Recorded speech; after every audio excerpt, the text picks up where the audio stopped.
It's time for part 3. If it has gotten to the point where I feel like I am punching down with a multi-million-dollar company, then you have done something wrong. So yes, listen to me whine, moan, and complain at how shitty of a company Ubisoft is. I'm going to tear them the fuck apart in a way that I probably have not before, but I should not be making consistent videos this many times in a row by one company fucking up this much. My little pea-sized YouTuber brain can't actually handle this idea. Well, thank God we built you. What a blessing for the community. Do you understand that it is actually statistically harder for a team to be this consistently bad than it is for them to occasionally accidentally be good? The probability is staggering. But all we do is pay you money to put us in a bad mood every week. You are a factory of sadness! That they fuck up enough that the shit I have posted is still relevant. I'm new to this. I should not be able to point at a video like this and this kind of shit still be happening. Genuinely, I don't understand it. So, yeah, enjoy the rant. Fuck Ubisoft.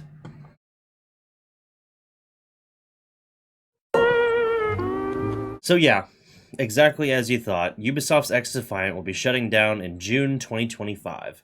So funny enough, it's not actually going to be shutting down right away like I expected it to. When I saw this announcement, I initially thought, oh, it's already shut down in like a few days. No, it's actually getting a bit of a grace period, which is, I guess, nice. It's just another fucking L for this damn company. But, look, okay. I'll just read it word for word so that you can understand a little bit here as to what the problem actually is. Several sources have revealed that Ubisoft will be shutting down X-Defiant in June 2025. The news was mentioned in a internal all-hands meeting today. It was made due to poor player numbers and a lack of player spending. According to sources familiar with the decision to sunset the game. Can't say I'm surprised, but there's a lot of reasons behind that. For example, COD coming out. It's understood that layoffs... The magic word, of course it is. It's understood that layoffs will impact a significant number of employees at the San Francisco studio and supporting studios, with some staff already receiving severance information. I shouldn't be laughing. This is not funny. People are losing their jobs. But, like, the consistency here is hilarious to me. Live service gets announced. Nobody really wants it. In this case, they actually did, but hear me out. Live service gets announced. Nobody really wants it. Most people working on it don't want to make it. And then it gets made. It's not supported enough, or they didn't put enough into it. Not necessarily money, but passion. And then when it gets closed, because it's a live service, they're all like, well, let's not fire the people who actually make the decisions that could lead us to this point. Let's instead fire the people who just did what they were told. That's lovely. I love when that happens. So, another wave of layoffs will happen in February. Fuck me, there's more? With Ubisoft San Francisco and Osaka closing its doors. 277 people are understood to be losing their jobs. Season 3 will be the last entire season of X-Defiant. Okay, so they're getting a little bit more. This is kind of weird. They're announcing its closure like 7 months in advance? It's kind of strange. Whatever, though. With the skeleton crew maintaining the title until June 2025. According to those familiar with the situation, Ubisoft will be updating X-Defiant players on refunds. Okay, so they are giving refunds for cosmetic items and other purchases at a later date. Christ. Okay. Alright. X-Defiant started its uphill battle soon after the release of Season 1, with a lack of player spending having the team scrabbling to cut costs. In August 2024, Insider Gaming reported that X-Defiant was on borrowed time despite initially having strong player numbers. Yeah, because this initially had a strong launch to it, I remember, because a lot of people played it. I did not personally play it. I was interested, but there was a lot of stuff coming out at the time, and I don't think I got around to it. But I was planning to, at some point. But then COD came out, and I just didn't play it, which I think is a thing for a lot of people, actually. I think that might be part of why people didn't play it. Frustrations within the studio were always aimed at its leadership, who refused to take responsibility for the project's shortcomings, which could have been avoided with a better studio culture, said the people. I didn't even get to this part of the article yet, and I called it. In late March 2024, I reported on the studio's work culture, and despite an internal investigation that concluded last month, I was told that the issues had been swept under the rug and that its problems were still prevalent. Mark Rubin has issued a statement that XDefiant is closing down. Hello, XDefiant fans. I'm unfortunately here today to announce that XDefiant will be shutting down. Starting today, December 3rd, 2024, new downloads and player registrations will no longer be available. We will still release our Season 3 content in the near future, and the servers will remain active until June 3rd, 2025. Wait a minute, so that means I can't even play it now. I can't play it, because I've not downloaded it yet. For those who purchase the Ultimate Founders Pack, you'll receive a full refund. Okay, now that's good. Players who made any purchases within the last 30 days will also be fully refunded. Those refunds should happen automatically within 8 weeks of today. You can find more details on our official website. Okay, here we go. A few years ago, Ubisoft and the SF Dev team embarked on a bold adventure to develop a new arcade shooter called XDefiant. Stupid name, but it was from the start an incredible challenge. Not only were we trying to shake up the genre by removing skill-based matchmaking, I appreciate that, while bringing back a more old-school arcade shooter experience, but we were also diving into the high-risk, high-reward realm of free-to-play. And for that, I want to applaud not only the dev team, but also Ubisoft leadership for taking that chance. Bro, no it's not. They always do that. Live service shit is their bread and butter. Ubisoft loves that. They damn near snorted off the table. Free-to-play in particular is a long journey. Many free-to-play games take a long time to find their footing and become profitable. Yeah, which is hilarious because you're closing this game down after not even a fucking year. It lasted longer than Concord, I guess, but is that really the bar we want to hold it to? At Ubisoft and the teams working on the game were prepared to make until very recently, but unfortunately, the journey became too much to sensibly continue. I disagree, but okay. I am, of course, heartbroken to have to be writing this post. Yes, this game has been a personal passion for me for years, and yes, I know that not all challenges lead to victory, but I also want to recognize all the developers who are being affected by this closure. Each of it and every one of them is a real person with a real life separate from our own, and they have all put so much of their passion into making this game. And I hope that they can be proud of what they did achieve. I know that I will always be proud and grateful to have worked with such a great team, a team that really punched above its weight class. Now, I appreciate him saying this. I don't know who this guy is, though. Mark Rubin. Isn't that the guy they brought over from Call of Duty? It might be. I don't know. But I appreciate him saying all that shit. Okay, we're almost done. And what they achieved is truly remarkable. The early response from players when XDefiant launched was amazing. We broke internal records with the fastest game to surpass 5 million viewers, and in the end, we had our 15 million players play our game. That's something to be extremely proud of. Yeah, if you had 15 million players play your game at some point, and they just didn't stick around, I feel like you did something wrong. So thank you to all the developers who put all their passion into making this game.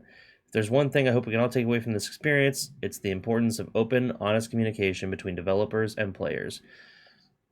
This player-first mentality, along with respectful, non-toxic conversations between developers and players, has been one of the standout experiences that made XDefiant so special. We'll talk about that in a minute, because I have some stuff I want to say about that. From my very first post about XDefiant, this was the vision I wanted to champion, and I hope it leaves a positive mark on how the game industry treats its players and communities. To our players, thank you. From the bottom of my heart, I want to express my deepest gratitude for the incredible community that has grown around XDefiant. Your passion, creativity, and dedication have inspired us every step of the way. With the utmost of love and respect, Mark. Okay. This seems like a pretty good response, but I don't know any context. I don't know who this man is off the top of my head. I know I've heard the name before, but I can't quite... I want to say something about this, though. This is interesting to me because of all things that Ubisoft has been doing, open, honest, player-first communication with gamers is not one of them. And so I almost feel like, although I'm sure he means everything he said in this post, I almost feel like this little one right here is him calling out Ubisoft, because they do this shit all the time. The, oh, players need to be more comfortable not owning their games. How about I'm comfortable not owning your game, Ubisoft? That's a thought. And I am comfortable with that. I just won't play it at all. I think this is a pretty good response, but I think it depends. As far as the near YouTuber apology tier list, I'd give it a B plus. Yeah, they lost 277 jobs.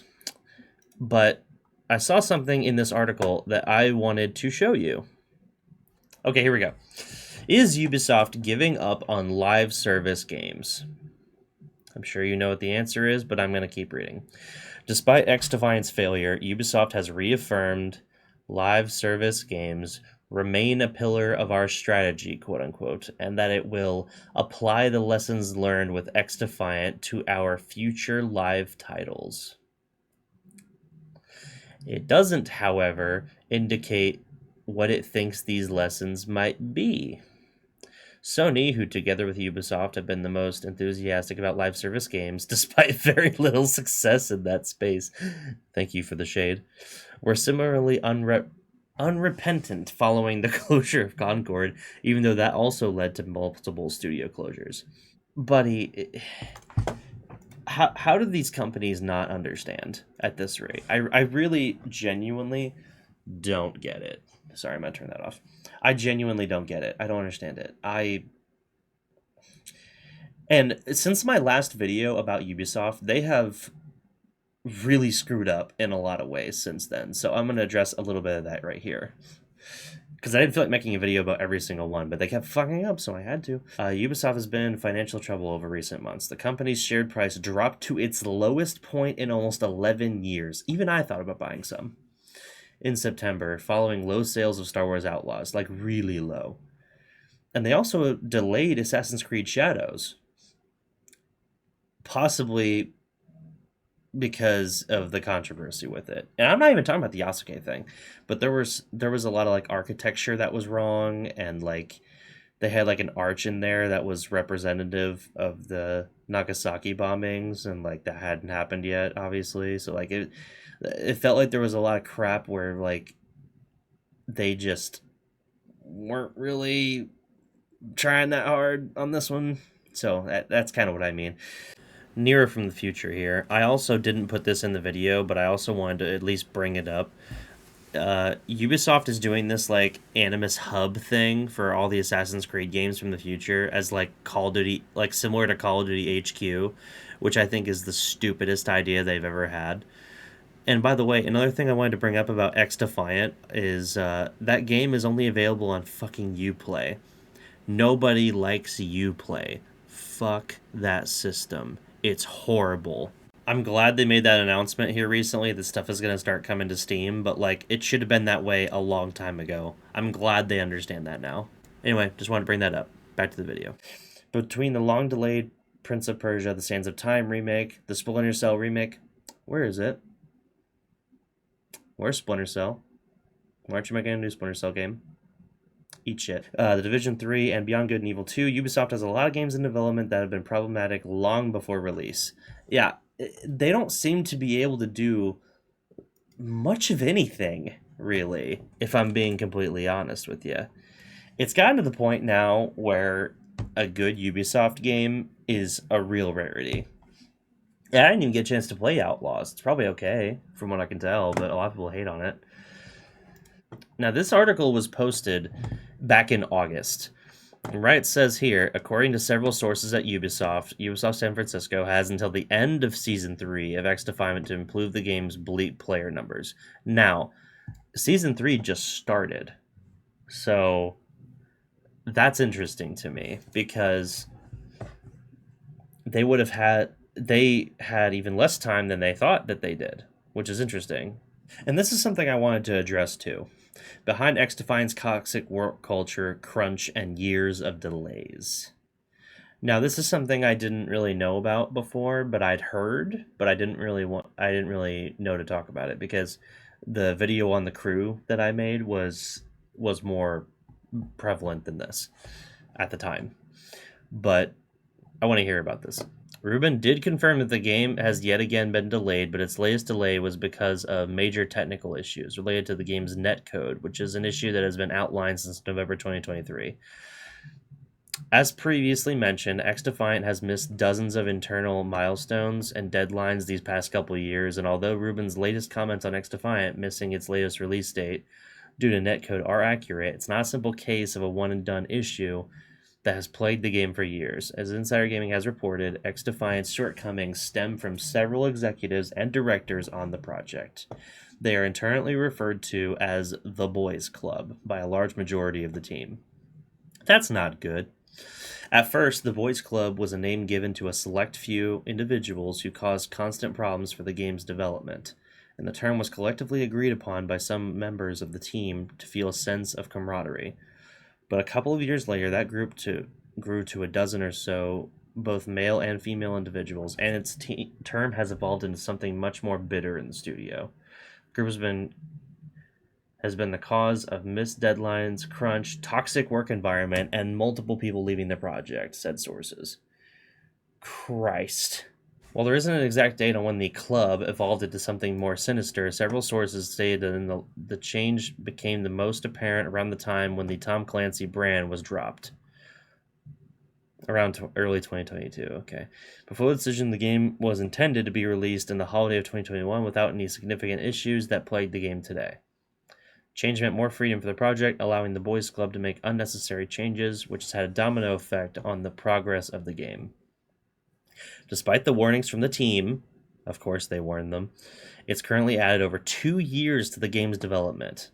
Eventually, things got so bad that XDefiant's toxic work culture, crunch, and internal problems became so prevalent that the knowledge of the Boys Club even spread to other studios at Ubisoft. That is wild. The issue with the Boys Club isn't that its managers or directors telling developers what to do, that's their job, but it's the lack of work ethic, unpleasant behavior, and the egos from these individuals that have created a really unhealthy place to work, said sources. One member has no design experience or people experience and has been given directorial powers because of personal friendships. Ooh, that's not good. It means the developers are left with responsibilities beyond their original job descriptions, told to work tedious hours of overtime to complete tasks, and are often shrugged aside when suggestions don't align with the views of the higher-ups. This is not anything new, though, is the problem. This kind of bullshit happens all the time. They hire people who don't know what they're doing or don't really have the right ideas in mind, at the very least. They ignore the people working on the thing, and then when it goes bad, they fire the people who worked on it just because it's their fucking job. It is. Oh. This isn't even new. The same shit happened with Anthem. The same shit happened with Concord. The same shit happened with fuck. What else? Those are the ones I think of when I think of this kind of shit. Anthem, Concord, Suicide Squad killed the Justice League. That was another one. A bunch of this live service BS is ruining gaming as a whole because these people don't know what they're doing. It happens all the time, and then these games fail, and then the company will say the same thing. They say, well, we are determined to make our live service business model work, and we'll take the lessons from this, and we shall apply them to our next games. Which, by the way, are coming out in like 2 months. And it's fucking horseshit. Sony had 12 live services lined up before this, if you didn't know. And one of the higher-ups from Sony Corporate came down, looked at what was there, and he cut that to like half. So that tells me that they were going to push much worse things than Concord. That tells me that anyway. God, my brain can't handle it. But anyway, yeah, I guess that's all I've got to say, but it's just another Ubisoft sucks video. Get ready for another one 2 months from now. I'm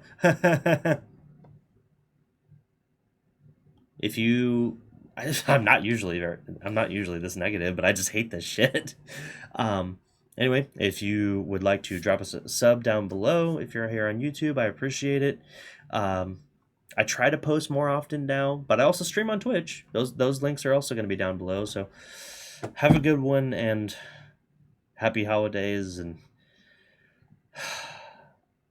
fucking Ubisoft.